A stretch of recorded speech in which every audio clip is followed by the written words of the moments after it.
So I'd like to offer a homily for this Sunday's Gospel, the third week of Lent. A reading from the Holy Gospel according to John.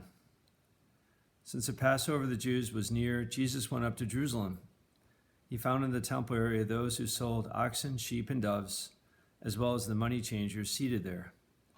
He made a whip out of cords and drove them all out of the temple area with the sheep and oxen, and spilled the coins of the money changers and overturned their tables. And to those who sold the doves, he said, "Take these out of here, and stop making my Father's house a marketplace."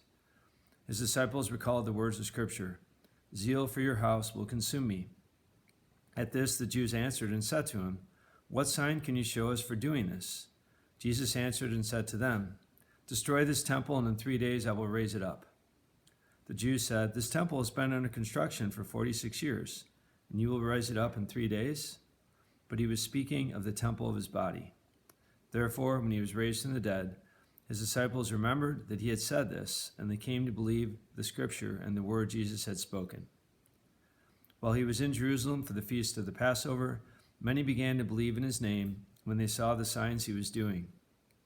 But Jesus would not trust himself to them because he knew them all and did not need anyone to testify about human nature. He himself understood it well. The Gospel of the Lord. So a very beautiful passage for this Sunday that shows a different side of Jesus. I would say the holy anger side of Jesus, the justified anger of seeing the temple being turned into a marketplace. And I'd like to make an analogy between our soul, which can be turned into a marketplace as well. Our soul, which is a temple of the Holy Spirit. God lives in us. We can allow a lot of sin to be hanging out there, and Jesus wants to drive it out with a whip. He's not happy to see it there because he wants us to experience his love and his peace. So that's the first question to ask all of you. What is Jesus trying to drive out during Lent? Is it your patience, impatience? Is it your pride? Is it your laziness, your vanity, your lust, your critical thinking? Your selfishness, your self-absorbed nature, your anger, unjustified anger. There's so many things in us that get in the way of God's plan and God's will. So that's one thing. What is Jesus trying to drive out? I think, we think of spring cleaning, right? I think this could be called spring cleaning for the soul during Lent. Allow Jesus to point out those areas. Jesus, tell me, talk to me. I want to hear it. I want to know what needs to be addressed. I'd love to work on these things. I don't want them in my soul. I don't want garbage in my soul. I want to throw it out. I want to get rid of it. And the second thing is, which I think is almost more important, is we really need to work on our prayer life and our charity. It's not just driving out the garbage. It's not just cleaning all the garbage out, but it's also enhancing the house. We just had a little renovation here. So much better. We needed it. We had holes in the roof, all this other stuff. We got rid of a lot of the garbage. We have some new furniture. It's a little more livable now. And I think by putting charity and prayer in your soul, it makes you radiant. It makes you burn like this fire behind me. I have some logs here right to the side that our brother priests have chopped up. We got a ton of logs outside.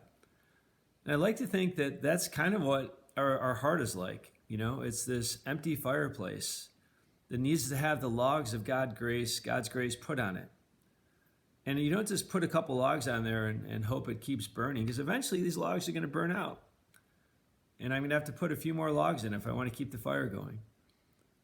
I'm about 10 feet away from this fireplace, and I'm feeling the warmth.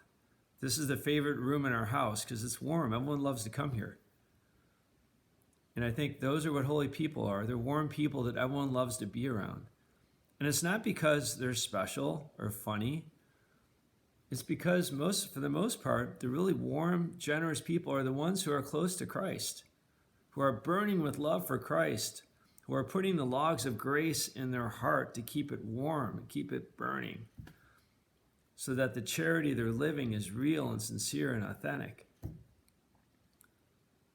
And charity isn't just, putting up with someone. I remember a fifth grader once told me, a fifth grade boy, his name was James, he said, "Father, my charity's going great with my sister." I said, "Really? What's going on?" He said, "I haven't spoken to her in 2 weeks. It's amazing." I said, "James, That's not charity, man. You gotta be close to her, love her, be kind to her. I remember when I was 10 years old, I made the mistake of, I didn't mean to, but I was being taught how to hit a golf ball by my brother, Deacon Tom. And I was bringing the club back. You know, it caught his lip. It was kind of an old club, and it ripped his lip from here to his nose. Blood came out, rushed to the hospital. You know, he had stitches, a fat lip, he had a black eye the next day. And his first words to me when he came back, I'll never forget it. I was really worried he was going to like punch me in the face or never forgive me or not talk to me. He said, "Mike, man, don't worry.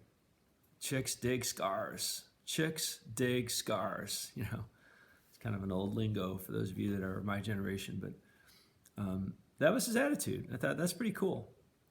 But that's charity. Charity is really learning how to forgive and love and give when it hurts, when it's hard. And you can't give that warmth unless you have the fire and logs of God's grace helping you.